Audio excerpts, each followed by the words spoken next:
Hello and welcome to Post AP Lessons. Here we go. The first lesson, we are looking at integration by parts. This is lesson 1, some integration techniques. We're going to start off with something. Consider u times v, and suppose we are going to find its derivative. Well, we can use the product rule.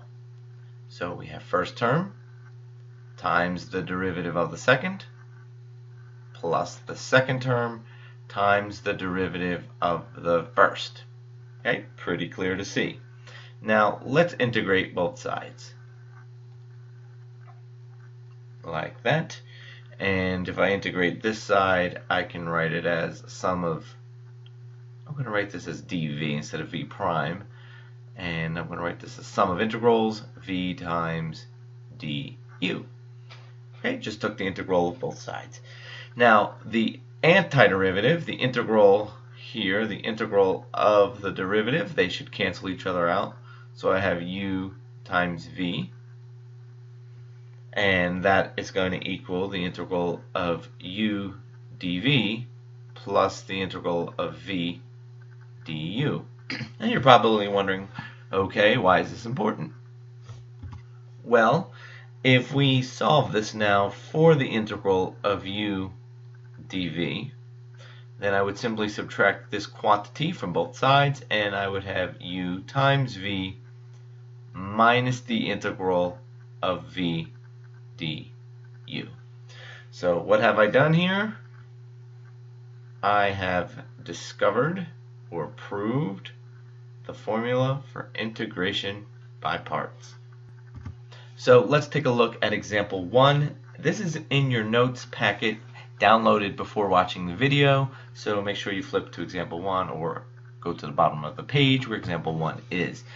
So if I'm looking at this prior to this lesson, I might try a u substitution. Perhaps I try u equals 2x, but then I realize I can't cancel out the x in front. So this leads to the integration by parts. So integration by parts, what the heck does that mean? Well, we start off by saying maybe this integral here is of the form u dv, and then I have a formula for integral of u dv, the one we just discovered. So if I'm gonna do that, I have to choose a u and I have to choose a dv, and it's helpful if you write it in this exact order underneath the integral. So for simplification purposes, I'm going to start off without any decision making. It's like, well, I'll let u equal x and dv equal e to the 2x dx. Okay, so now in the formula over here, we need a u times v minus the integral of v du. So I see that somewhere in this I need a du, and somewhere in this I need a v. So that means if I take the derivative of u, I get du, which in this case is simply dx. And here, if I take the antiderivative of dv, forgetting about the plus c for a moment, then I'm going to get e to the 2x over 2. And these are the components we need in order to find the antiderivative. So let's take a look. Now, I do a lot of bump talk here because it's easier than memorizing this formula. It's bump times bump, u times v. So I go across this way. I say u times v, and this is over 2. Now it's minus bump again times bump, which is going to be e to the 2x over 2 times dx. So again, let me sort of say that differently. I look at this and I say bump times bump minus the integral of bump times bump, and I go sideways. So here I have it. So now I have a new integral part of the problem, but I know how to do that integration. So I'm about to do that as soon as I select my white color again. So come down here. So we have x e to the 2x over 2, that's the first part. Now minus the integral of the purple or pink part, and that's going to be e to the 2x over 4 plus c. This step here is the u substitution, which you should be familiar with. And there we have it. There's our answer. Don't forget the plus c. So a couple things to note, that your choices of u and dv for this first problem were easy, but they're not arbitrary. The idea is you want to pick a dv that you can simply integrate, that has a simple antiderivative, opposed to not knowing how to find the antiderivative. And in u, it's helpful to pick a u that when you take du, it also becomes more simple. And you will see as we go on to some other examples the strategy. So here's example 2 in the notes. So we know we're doing integration by parts because I'm telling you, and that's really what I want you to be able to do. If somebody says integrate by parts, you know how to do it. So we need a u and we need a dv. That's our starting point. I hope you can look at this for a moment and say, well, I just got to pick a u. Let me guess x. And I've got to pick a dv. Let me pick secant squared x. And can't forget the dx. Now, will this work? Well, I have to look at the dv and determine, can I find that antiderivative quickly? And indeed I can. So I'm ready to proceed. So du equals, just like before, dx. And then v equals, do you know the antiderivative of that? Oh, you should. Book of Memoirs. The tangent of x. Because the derivative of tangent of x is secant squared. So now I'm ready to do some bump business. Bump times bump, x times the tangent of x minus the integral of bump times bump. So that would be tangent of x dx. And I'm ready to move on because I have a new integral. This one you may recognize, may not recognize, as tangent of x is the sine of x over the cosine of x. And then I would do a u substitution, traditional u substitution, where u is cosine x, and that would lead us to the following. So first I have x tan x minus the integral of sine of x over the cosine of x, and then again dx with my u substitution. It turns out that I'm going to have 1 over u, negative 1 over u, so this becomes x tangent of x plus the natural log of cosine x plus c. And here is our answer to the problem. Yay, integration by parts. Next, let's take a look at example 3, which is right below number 2 in the notes packet. Here we have the antiderivative or integral of the natural log of x dx. Ooh, we don't have a lot of choices here. I'm telling you to use integration by parts, so you know you need a u and a dv, but we don't have a lot of choices here. What can possibly be? The one thing you don't want to do, don't ever let u equals 1. The reason is, if u is equal to 1, dv is everything else, and I have to find that antiderivative, and that brings me right back to where I started. So we need a different choice. Well, dv has to include dx, and I don't really have a lot of choice. dv has to be simply dx, which means u has to be the natural log of x. Alright, we're ready to do our process. Perhaps you want to pause and see if you can calculate it before me, or evaluate it before me rather. So du is 1 over x dx, and v is antiderivative of dx, which is simply x. Ready for the bump? So we have x natural log of x minus the integral of v du, but do you see that this x will cancel out with this x, and I'm left with dx. So I have x natural log of x minus the antiderivative, which is x, and now I'm ready for my plus c. Example number 4. Here we go. Okay, I need a u and I need a dv. I have some choices here. I'm going to let u equals x squared. Reason being, when I take its derivative, it becomes more simple. And then I have a dv, and I can easily integrate e to the 2x dx. So I come down and I have my du, which is 2x dx, and I have my v, which is going to be e to the 2x over 2. I'm ready for bump business, so u times v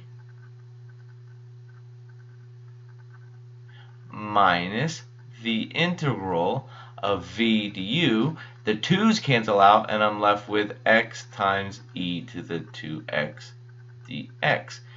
And then I'm ready to find this easy one, simple one, but oh, wait a minute. This is not so simple. This actually requires another integration by parts, the second integral here. So I do again, and this is actually one of the examples we already did. So u equals x, dv equals e to the 2x, du dx, v is e to the 2x over 2. What is extremely important here is that you keep track of this negative. So this negative will be distributed over whatever we find in this yellow box here.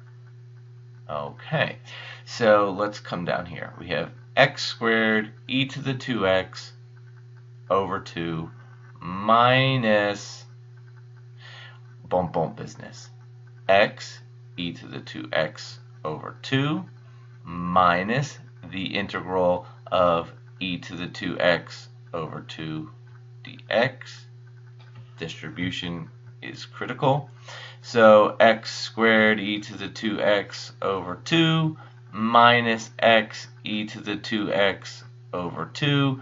The negative and negative become a positive integral e to the 2x over 2 dx. So the last thing we need to do is a simple antiderivative on the last piece. So we have x squared e to the 2x over 2 minus x e to the 2x over 2. And then we have plus e to the 2x over 4 plus c. Hoo-yah. There we go. Example 4 done. And I'm not really sure what hoo-yah means. Perhaps I meant booyah. Example 5. Hold on to your horses here. This one is fun. So u equals, I have a choice. When you have a trig and transcendental, I prefer to let u equal the transcendental and the dv to be the trig. See? How nice. So I need a du, e to the x dx. I need a v, sine of x. I'm ready for some bump action. So e to the x sine x minus the integral of e to the x sine x dx. Okay, so I have another one. Looks like I'm going to try u substitute, by parts again. So u equals e to the x, dv equals sine x, du e to the x dx, and v is negative cosine x. Again, please be careful with these negatives and distribution of them. So let's come down here. I have e to the x sine x minus bracket e to the x times negative cosine x minus so plus the integral of e to the x cosine x dx. Okay, distribution this becomes minus a minus, so this becomes plus e to the x cosine x. Distribution, this becomes minus the integral of e to the x cosine x dx. And at this point, let me just carry this down. At this point, I hope you see something, and you may be alarmed. So you look at this and say, wait a second. Did I just get myself caught in an infinite loop? Well, perhaps you did, perhaps you didn't. And this is the critical part of the problem, the exciting part. If this were a plus, then you are done. Pack it up, go home, you've got a problem. But the fact that this, well, let me clarify. If this were plus 1, you've got problems. But the fact that this is minus 1, we're okay. Look at it for a moment. What could we do? We're trying to find this integral here. I have it over here, and I have it over here. Do you see? I need to add this integral to both sides. So I'm going to add this to this side and add it to this side. So that's going to give me 2 of them. 2e to the x cosine x dx equals e to the x sine x plus e to the x cosine x. And I think it's a good time to write the plus c. See that? I was left with this because I added to both sides. Now if I divide both sides by 2, I get 1/2 e to the x sine x plus 1/2 e to the x cosine x plus c. And that solves the problem. But do you see something? Do you see that if this were a plus to begin with, then I would subtract that to both sides. And when I subtract it from itself, it would go away, and I'd have implosion. I'd have 0 equals this, and I wouldn't know the actual antiderivative. Actual antiderivative is right here. Cool problem. I know, don't have to tell me. Example 6. Oh, nasty. This is as nasty as they get. Okay, so I need a u and I need a dv. Let's see here. My dv has to be such that I can take the antiderivative. So what would be a good choice? Do you see it? Secant squared x dx. That makes u, the rest of it, one old singular secant of x. Let's see how this bad boy plays out. You want to try it? Go, pause it, try it. See if you can get the answer. It's nasty. Okay, du. Secant of x, tangent of x, dx. V, good old-fashioned tangent of x. So we multiply our bump times bump, secant of x, tangent of x, minus the integral of secant of x, tangent squared of x dx. This is a good time to stop, play around, see what happens. Chances are you won't get it, but you'll appreciate the answer if you try. I'm going to let you pause it. And if you're back, let's see what's happening here. Okay, so I sort of made you think that you would use integration by parts again, but there's a trick to this. The tangent of squared can be written in terms of secant. Do you know this? I hope you do, but sine squared plus cosine squared equals 1. Yay, obvious. If I divide everything by sine squared, I get some identity. 1 plus cotangent squared equals cosecant squared. The same is true if you divide everything by cosine, then I get tangent squared plus 1 equals secant squared. So I can write this tangent up here. I'm not doing any sort of integration technique. I'm just using some good old-fashioned pre-calculus. Secant of x, and then the identity would be secant squared of x minus 1 dx. Let's see how this plays out. So we have the secant of x, tangent of x. Okay, so this has to be distributed, and at the same time I'm going to distribute the antiderivative or integral symbol. So I have minus the integral of secant cubed of x dx. Oh, and I'm happy about that, right? You can see it. Not an infinite loop. Plus the integral of secant of x dx. That's this distribution here. Okay, so I'm feeling pretty good about myself. I'm going to add this to both sides, so I get 2 the integral of secant cubed x dx equals secant of x tangent of x plus the integral of secant of x dx. Do you know this one? Book of Memoirs, Book of Memories. Alright, so we have the integral of secant cubed x dx equals 1/2 secant of x tangent of x plus 1/2. Do you know it? Natural log absolute value secant of x plus tangent of x plus c. Tell me, was that sweet or what? That's the last example of the traditional integration by parts, and the next part of this video, the next video in the playlist, is going to be a shortcut technique that works with certain ones, and trust me, you're going to want to know the shortcut.